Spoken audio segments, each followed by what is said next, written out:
You have promise, Violet, but leadership demands a level of maturity that only time can provide. Your metrics are strong, but metrics alone don't define effective management. Perhaps in a few years, once you've moved past these creative yet slightly rash habits. I remained completely still as Harrison leaned back in his seat, his condescending smile fixed in place. The other four executives nodded together, their expressions forming a solid wall of rejection. My meticulously assembled portfolio, detailing how I'd boosted department productivity by 35% and landed the largest client in company history, lay untouched in the middle of the table. But Richard was promoted to director last month, I said, keeping my tone even, while anger simmered beneath my skin. He's been here 3 years less than I have. Richard offers a consistency in his judgment. Amelia, our HR director, added smoothly. He's shown patience and restraint. What she didn't say. Richard was 43. I was 29. I understand, I said, though it was a lie. Collecting my documents with hands I refused to let shake. Thank you for your time. As I turned toward the door, Harrison called out behind me. Your ideas definitely have value, Violet. We'll revisit this discussion once you've had more time to season. Season? As if I were a cast iron pan that needed breaking in.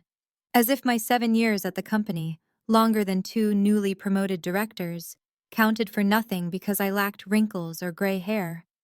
I closed the door softly behind me, even though every nerve in my body screamed to slam it. In the empty hallway, I leaned my back against the wall and shut my eyes. The worst part wasn't the rejection. It was knowing exactly why it would happen before I ever walked in. Too young, too female, too outspoken. That's what my colleague Dana had warned when I mentioned applying for the management role.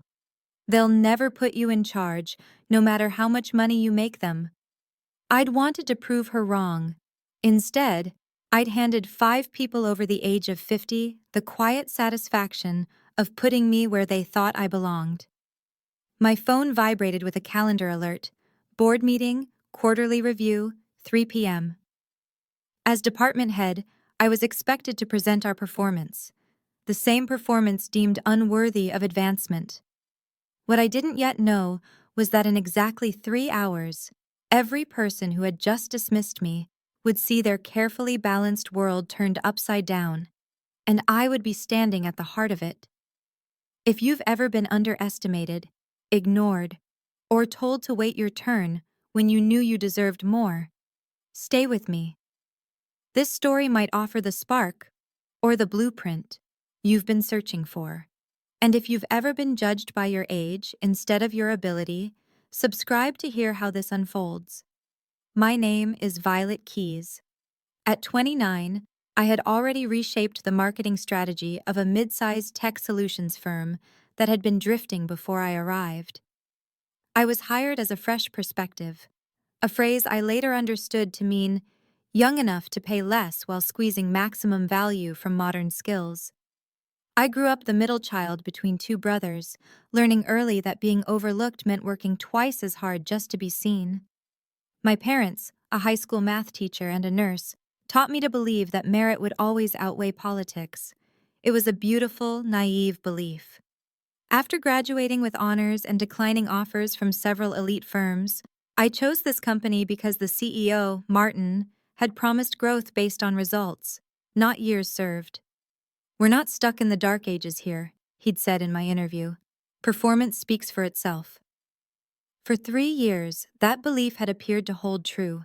I climbed rapidly within my department, earning modest promotions as I repeatedly exceeded every target set before me.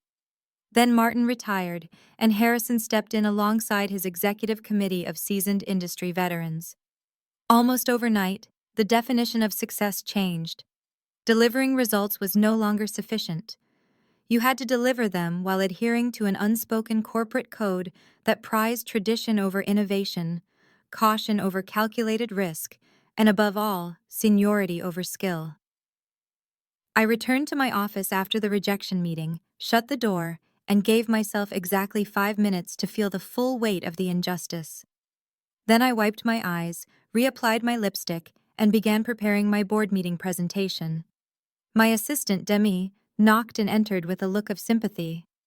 Judging by your expression, I'm guessing it went exactly as expected. To the letter, I replied without looking up from my screen. Harrison actually used the word season, like I'm a piece of meat. Demi leaned against my desk. So what now, boss? Time to polish the resume? I paused, weighing the question. The easiest option would be to leave, to find a company that might truly value what I brought to the table. But something inside me resisted. No, I said at last. Not yet. I'm not finished here. What I didn't tell Demi was that 3 weeks earlier, I'd received an unexpected email from Elijah Turner, the chairman of our board, a man I'd met only once at the company holiday party. The message was brief. Your Q3 analysis impressed me. I'd appreciate your thoughts on some broader company concerns. Dinner Thursday. That dinner had been eye-opening. Elijah, unlike the executive committee, asked questions and actually listened to the answers. He wanted to understand why our competitors were gaining market share despite our superior product. He worried about declining innovation metrics. Most surprising of all, he valued my outsider's perspective. Sometimes being inside too long means you can't see the forest for the trees, he'd said. The executive team has decades of combined experience, but they're all experiencing the same market in the same way. I'd gone home that night and prepared a detailed analysis of the company's strengths, weaknesses, and untapped opportunities, sending it to Elijah with no expectation of a reply. 2 days later, he responded with just 2 words. Very interesting. I hadn't heard from him since, and after today's rejection, I wondered if that dinner had meant nothing at all, just another empty gesture toward inclusion with no real intent to challenge the status quo. As I entered the boardroom at precisely 2:55 p.m., something immediately felt off. Instead of the usual quarterly lineup of board members and executives, several unfamiliar faces were present. 2 women and a man in impeccably tailored suits sat near Elijah, reviewing documents and speaking in hushed tones. Harrison approached them with the artificial warmth he reserved for people he wanted to impress. We're so glad you could join us today. I think you'll be pleased with our presentation. One of the women, sharp-eyed with silver hair cut into a precise bob, simply nodded and continued reading. I took my assigned seat at the far end of the table, arranging my materials and projecting confidence despite the humiliation of the morning. Amelia caught my eye and offered what she likely thought was an encouraging smile. I returned it with one equally insincere.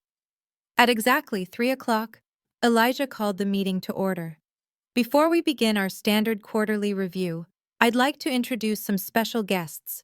These are representatives from Monarch Investment Group, who have recently acquired a significant minority stake in our company.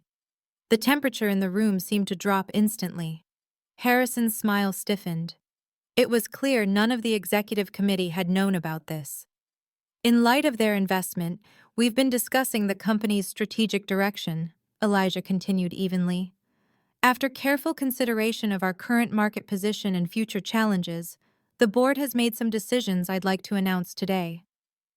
I glanced down at my presentation notes, unsure whether I'd even be presenting now. Part of me felt relieved, another part disappointed that I might lose the chance to highlight my team's success. Our company stands at a crossroads, Elijah said gravely. For 3 consecutive quarters, we've lost market share to more agile competitors. Our innovation pipeline has stalled, and despite employing some of the most talented people in the industry, we've failed to harness their full potential. Harrison shifted in his chair. If I may, Elijah, you'll have time to speak later, Harrison. Elijah cut him off with unexpected firmness. The board has unanimously decided that decisive action is required immediately. We need leadership that comprehends both our history and the direction we must take. The silver-haired woman from Monarch nodded, her gaze sweeping the room before lingering briefly on me. A chill ran through me. I had the distinct impression she knew exactly who I was. Therefore, Elijah continued, standing, effective immediately, we are restructuring our executive team, and I am pleased to announce our new chief executive officer. Gasps echoed around the room. Harrison's face flushed a deep, alarming red. Someone who has demonstrated exceptional analytical skill, innovative thinking, and a profound understanding of our industry's shifting landscape, Elijah said, his eyes locking with mine across the table. Someone who has proven capable of identifying problems others overlook and devising solutions no one else has considered.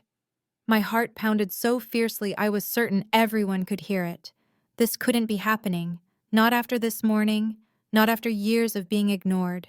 Elijah smiled. I would like to introduce everyone to our new CEO. All eyes followed his hand toward the boardroom door as it swung open. The room collectively held its breath. I expected a distinguished industry veteran, perhaps recruited from a competitor. Instead, my colleague Parker stepped in, looking as perplexed as everyone else. Sorry I'm late, he mumbled, sliding into an empty chair. Elijah didn't acknowledge him. His gaze remained fixed on me. Violet Keyes, he announced. We will be appointing you as our new chief executive officer, effective immediately. Silence enveloped the room. Harrison's pen clattered to the table. Amelia's mouth opened and closed without a sound. The other executives froze, caught between shock and disbelief. This is absurd, Harrison finally muttered. She's exceptionally qualified. The silver-haired woman from Monarch interrupted, her voice precise and cool.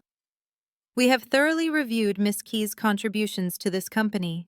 Her strategic analysis of your market position was more insightful than anything produced by current leadership in the past 3 years.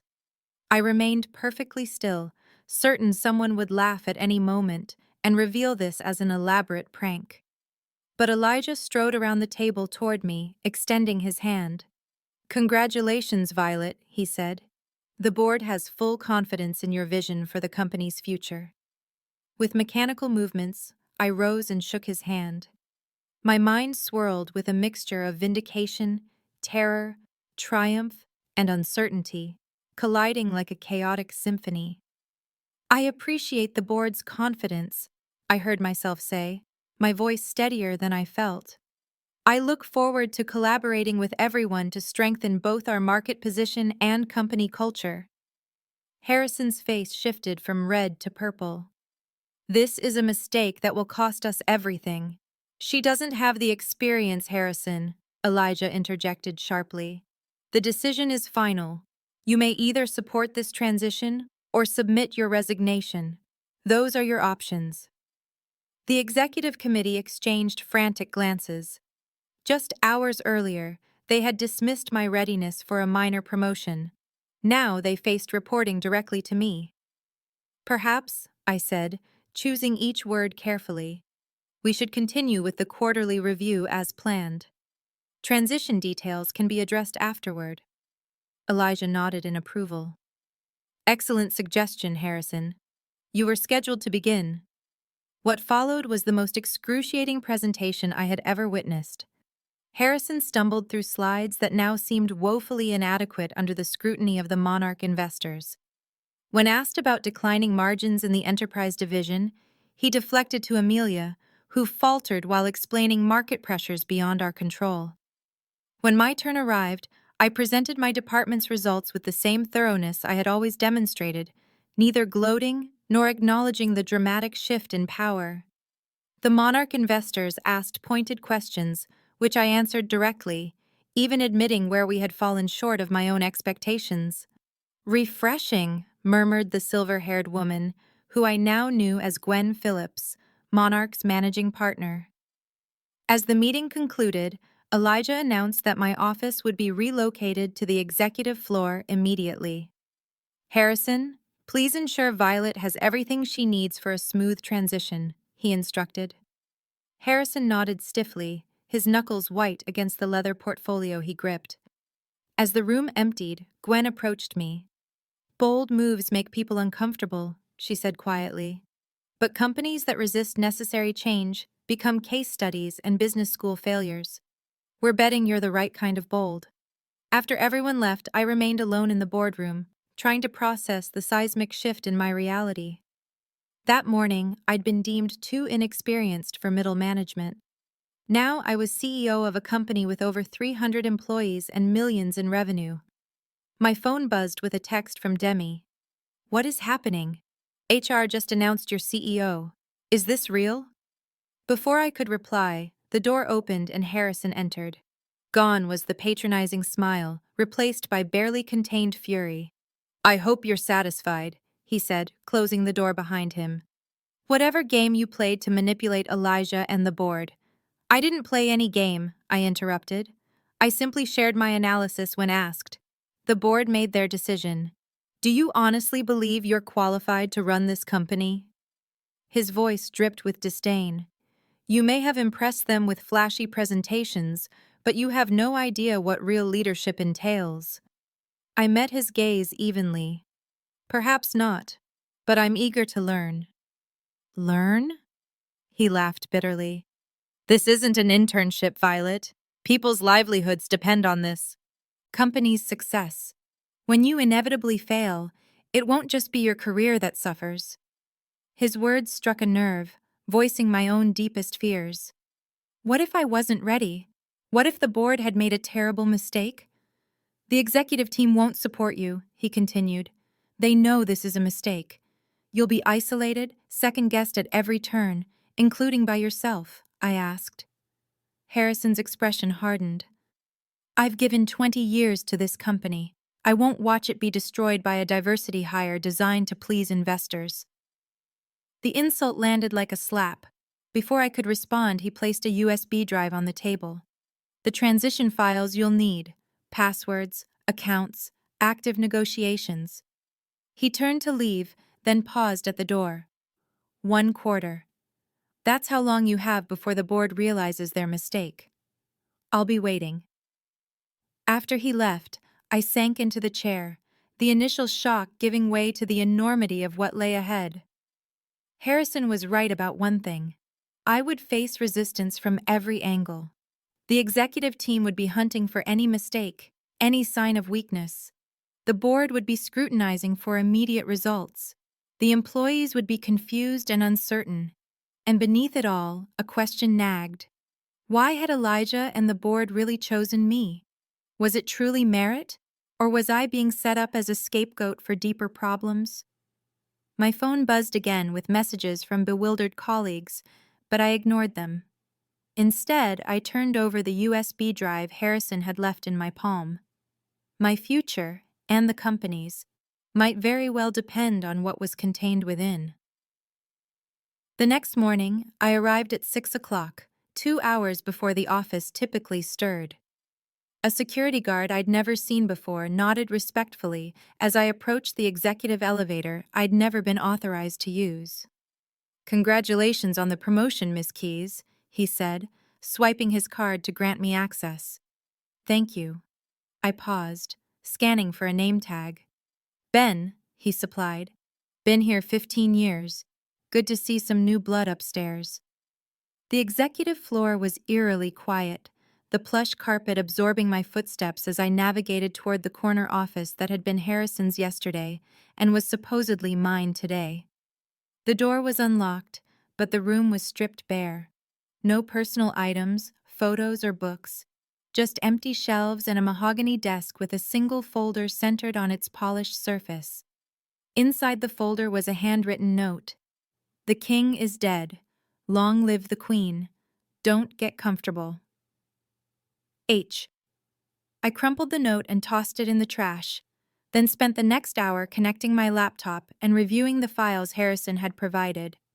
Most seemed straightforward: budgets, projections, client contracts, but several key files were corrupted or password protected with credentials he hadn't shared.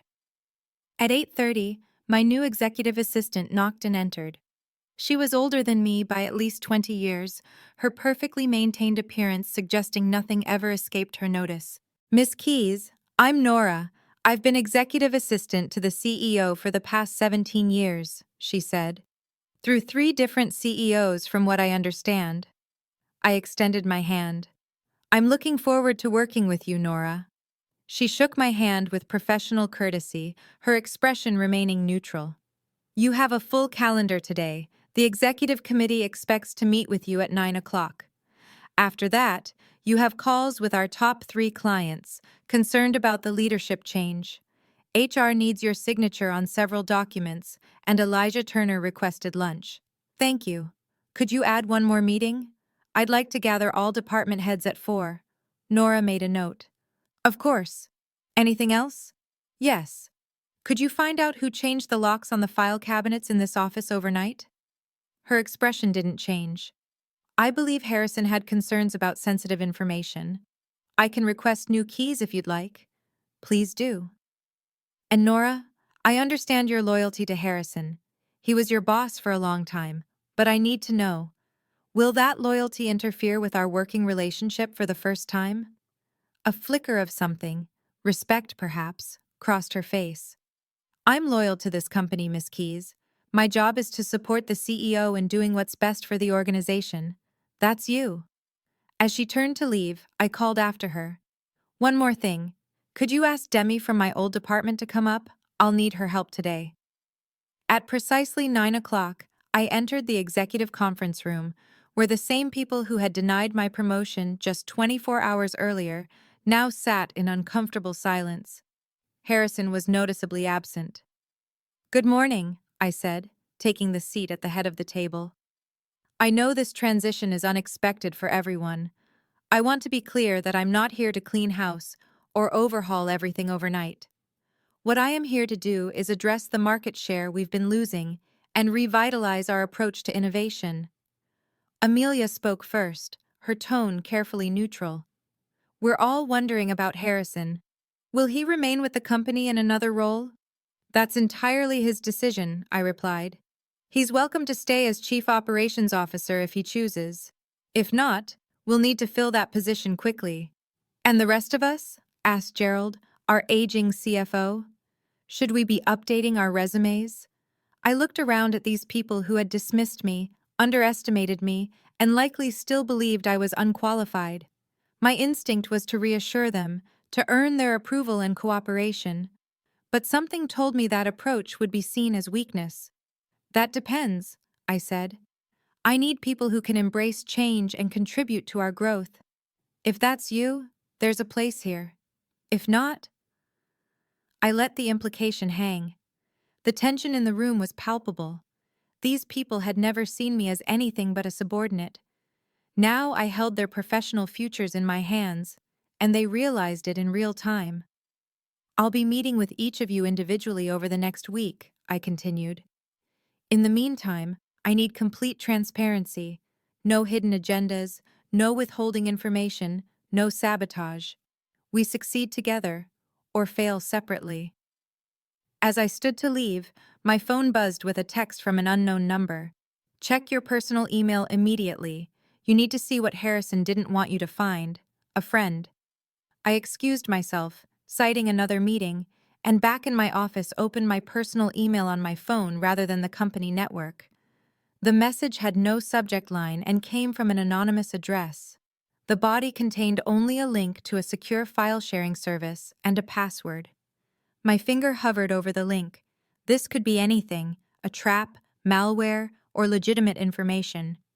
Who would risk reaching out this way on my first day? I made a decision and clicked, entering the password. The screen filled with documents, hundreds of them, financial reports, email chains, meeting minutes spanning 3 years. As I scrolled, a pattern emerged that made my stomach tighten.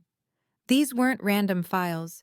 They told a very specific story of deliberate mismanagement, suppressed innovation, and something far more troubling. A knock interrupted my racing thoughts. Demi entered, eyes wide with excitement. Boss, or should I say CEO boss. This is insane. How did... Close the door, I said quietly. Her smile faltered as she took in my expression. What's wrong? I need your help with something, but it stays between us. Completely confidential? She asked. suddenly serious. Of course. I turned my phone toward her. I need you to verify these without using company servers or leaving any trace. Can you do that? Demi's eyes scanned the screen, her expression shifting from confusion to shock. Yes. Can you do it? Give me 48 hours, she said. The rest of the day passed in a blur of meetings. The client calls were particularly challenging. All three expressed concerns about inexperienced leadership, using nearly identical language, suggesting Harrison had been making calls of his own. At lunch, Elijah provided more context about the board's decision. The truth is, we've been concerned for some time, he admitted, as we sat in a private dining room of an upscale restaurant. Performance indicators were sliding, but Harrison always had plausible explanations. Then Gwen from Monarch started asking tougher questions during their due diligence process, and my analysis caught her attention. It did more than that. It confirmed suspicions we already had but couldn't prove. He leaned forward. Violet, there are aspects of the company's operations that may be problematic, things the board wasn't fully informed about. What kind of things? His expression turned guarded. I've said too much already. Just know that your appointment wasn't a snap decision or a diversity gesture. Despite what some might claim, you earned this through insight and integrity. That afternoon, I gathered the department heads, 15 people representing every facet of the company's operations. Some I knew well, others barely at all. All looked uncertain about why they were there. I've called you together because you are the backbone of this company, I began. You lead the teams that make everything happen. You know your departments better than anyone, their strengths, weaknesses, untapped potential. I moved away from the podium and sat on the edge of the conference table, abandoning formality. Here's what I need from each of you: complete honesty. Not what you think I want to hear, not what previous leadership expected you to say, but the unvarnished truth about what's working, what isn't, and what you would change if you had the authority. Nervous glances circulated around the room. I understand your hesitation, I continued. Speaking truth to power is risky, so let me make this easier. Over the next week, I'll meet with each of you individually. Off the record, nothing you say will be held against you. I'm not looking for complaints or finger-pointing. I'm looking for insights that can make us stronger. Teresa, the head of engineering and one of the few who had always treated me as an equal, spoke up. And if those insights implicate current leadership decisions, then that's what I need to hear most, I replied. We can't fix what we won't acknowledge. As they filed out, I noticed two distinct groups forming, those energized by the possibility of change, and those resistant to it. The battle lines were being drawn. The next morning, Nora informed me that Harrison had taken a personal leave of absence rather than resigning outright. The executive committee appeared divided between relief and concern. Demi texted me. Need to speak privately, not at the office. We met at a small cafe 3 blocks from the building. She arrived with a secure laptop that had never connected to our company network. I verified everything, she said without preamble. It's all legitimate, and there's more. She opened the laptop, revealing a detailed timeline of events. Harrison hasn't just resisted innovation, he's actively sabotaged it. Every major initiative from departments led by younger managers was underfunded, delayed until irrelevant, or buried entirely. Why would he undermine his own company? Demi's expression was grim. Because it's not just his company he's protecting. She pulled up financial records showing payments from our 3 largest competitors to offshore accounts linked to shell companies. He's been selling our research, client information, and strategic plans for years. My mind raced. The board suspects something, but I don't think they know the full extent. There's more, Demi said. Remember that major client you brought in last year? The one Harrison insisted on taking the lead on after you did all the groundwork? I nodded, the memory still stinging. He's been systematically overcharging them while delivering less than contracted services. They're being audited next month, and when they discover the discrepancies, they'll sue us into oblivion. I finished. But who sent these files? Who would have access to all this information? I think I know, Demi said. The metadata on some of these documents shows they were last accessed using Nora's credentials. The revelation hit me like a thunderbolt. Nora, Harrison's trusted assistant for years, had been the one to reach out. But why? Over the next 2 weeks, I worked 18-hour days, learning everything about our operations while conducting private meetings with department heads. The picture that emerged confirmed what the documents suggested: a company hollowed out from within by its own leadership. I also discovered why. Nora had helped me. During our one-on-one meeting, she revealed that Harrison had taken credit for her financial analysis for years, blocking her advancement while using her insights to bolster his own reputation. "I've kept records of everything," she said quietly. "I knew someday someone would need to know the truth." Meanwhile, Harrison began calling board members individually, questioning my decisions and suggesting the company was in crisis under my leadership. Elijah warned me of these attempts, but assured me the board remained supportive for now. Then came the first major test. Our largest client, the one being systematically overcharged, contacted me directly, requesting an urgent meeting. Their financial audit had uncovered the discrepancies Demi warned about. I had two choices: deny knowledge and blame Harrison's administration, or take responsibility as the company's new leader. I chose the latter, meeting with them personally to address the issues. "We've uncovered concerning practices in our billing department," I told them honestly. "As CEO, I take full responsibility. Even though these practices predated my leadership, I'm prepared to offer a full refund of all overcharges, plus a 20% discount on future services as compensation for the breach of trust." Their surprise was evident. They clearly expected denials and legal posturing. "We appreciate your candor," their CFO said. "But this raises serious concerns about your internal controls, which is why I've already initiated a complete audit of all client accounts and billing practices," I replied, handing them a preliminary report. "Transparency will be the cornerstone of our relationship moving forward." They left satisfied.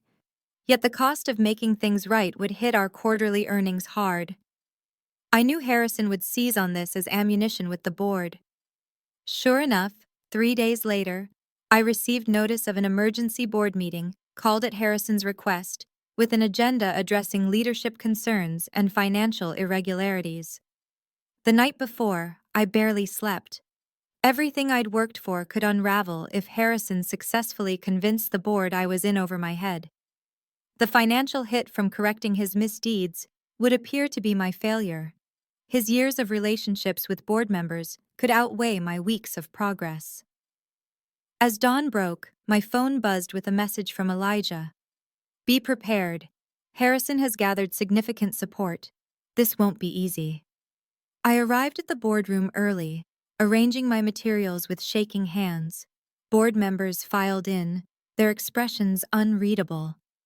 Harrison entered last, impeccably dressed and radiating confidence.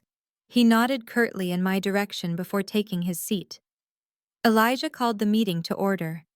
"Harrison has raised concerns about the company's direction under new leadership. He's requested time to present his perspective." Harrison stood, straightening his tie. "Thank you, Elijah. Members of the board, I come to you today not out of personal grievance, but out of deep concern for the company we've all worked so hard to build." He launched into a meticulously crafted presentation highlighting the financial impact of my decision to refund our largest client, projecting devastating consequences for our quarterly results. "While honesty is admirable," he said smoothly, "inexperience has led to an overreaction that threatens our financial stability. This situation could have been handled through standard dispute resolution without such drastic measures." Board members nodded, some taking notes. My heart sank as I watched them respond to his polished delivery. "Furthermore," Harrison continued, Morale has suffered as hasty reorganizations have created confusion throughout the organization. Several key employees are considering departure, and clients are expressing concern about stability. He paused, looking directly at me. I take no pleasure in saying this, but the experiment has failed. For the good of the company, we need experienced leadership now more than ever. As Harrison sat, the room fell silent, all eyes turning to me. I stood slowly, my mind racing. This was the moment everything would either fall apart or come together. 3 weeks of investigation, countless hours of planning, all leading to this confrontation. Thank you, Harrison, for your concern, I began. Before I address the specific points you've raised, I'd like to share information the board should consider. I connected my laptop to the projector and pulled up the first document, a financial analysis showing the systematic overcharging of not just one, but 17 major clients over the past 3 years. The refund I authorized wasn't an overreaction. It was the bare minimum required to prevent a lawsuit that would have exposed far more. I clicked. To the next slide, communications from Harrison instructing billing to implement these overcharges while keeping clients in the dark. Harrison's face flushed. This is absurd. Those documents are clearly falsified. Are they? I asked calmly, clicking to another slide. Because the billing department provided original emails with full headers and metadata, and our database logs confirm when and how these changes were implemented. Board members whispered among themselves as I continued through the evidence, documentation of innovation suppression, client mismanagement, and the systematic undermining of younger managers who posed a threat to Harrison's authority. But most concerning, I said, pulling up the final documents, are these financial transfers linking Harrison to our 3 largest competitors. The room erupted in chaos. Harrison shot to his feet. This is slander, a desperate attempt to divert attention from her own failures. Elijah raised his hand for silence. Harrison, these are serious allegations. Do you deny them? Of course I deny them. These documents could easily be fabricated. There's no proof. Actually, came a voice from the doorway. Nora entered, carrying a thick folder. I've maintained records of every transaction, every directive, every client interaction for the past 17 years, including audio recordings of meetings where these decisions were made. Harrison's face went ashen. Nora, what are you doing? He demanded. What I should have done years ago, she replied, placing the folder on the table, telling the truth. What followed was the most thorough dismantling of a career I'd ever witnessed. For 2 hours, the board reviewed evidence of Harrison's systematic betrayal of the company's interests. With each revelation, his denials grew weaker until finally he sat in stunned silence. When the last document had been examined, Elijah addressed him directly.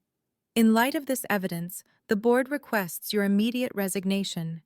Should you refuse, we will pursue criminal charges for corporate espionage and fraud.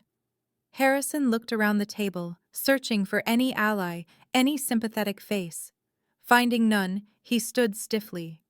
You'll be hearing from my attorneys, he said, storming out, the door slamming behind him. In the silence that followed, I felt no triumph, only a hollow vindication. I wish it hadn't come to this, I said quietly. Gwen from Monarch spoke for the first time. Don't. He created this situation through years of choices. You simply brought them to light. Elijah nodded in agreement. The question now is how we move forward. I straightened my shoulders. I have a plan for that too. Over the next 6 months, we completely restructured the company. The old executive committee was disbanded, replaced by a leadership team blending experience with fresh perspectives. Merit became the only criterion for advancement, regardless of age or tenure. We implemented transparency in all client relationships, even when it meant admitting past mistakes. Initially, this hurt our bottom line, but client retention improved dramatically as trust was restored. Most importantly, we created clear pathways for innovation, ensuring good ideas wouldn't be buried because of office politics or threatened egos. When year-end results were tallied, we had recovered lost market share and expanded into 2 new sectors. Employee satisfaction scores reached their highest point in company history. At the annual company meeting, I stood before all 300 employees, feeling a profound sense of closure. 1 year ago, I was told I lacked the maturity to lead a team of 5. Today, we'd proven that leadership isn't about age or time served. It's about vision, integrity, and the courage to challenge broken systems. I paused, looking around at faces, both familiar and new. My revenge against those who underestimated me wasn't taking their jobs or humiliating them publicly. It was creating a company where that kind of discrimination could never happen again. A place where your value is measured by your contribution, not your birth certificate. The applause that followed wasn't for me. It was for the transformation we'd achieved together. As I stepped away from the podium, Nora handed me a note. Harrison had taken a position with our smallest competitor. They'd lost 30% of their value since he started. I smiled, folding the note into my pocket. The best revenge wasn't just succeeding. It was changing the game so completely that those who tried to hold you back became irrelevant to your story. If this story resonated with you, remember that sometimes the greatest victories come not from defeating your opponents, but from transforming the battlefield itself. Like and subscribe if you've ever been underestimated and found a way to prove your worth, not through words, but through actions that speak louder than any argument could. And share your own story in the comments. How did you turn rejection into your greatest opportunity?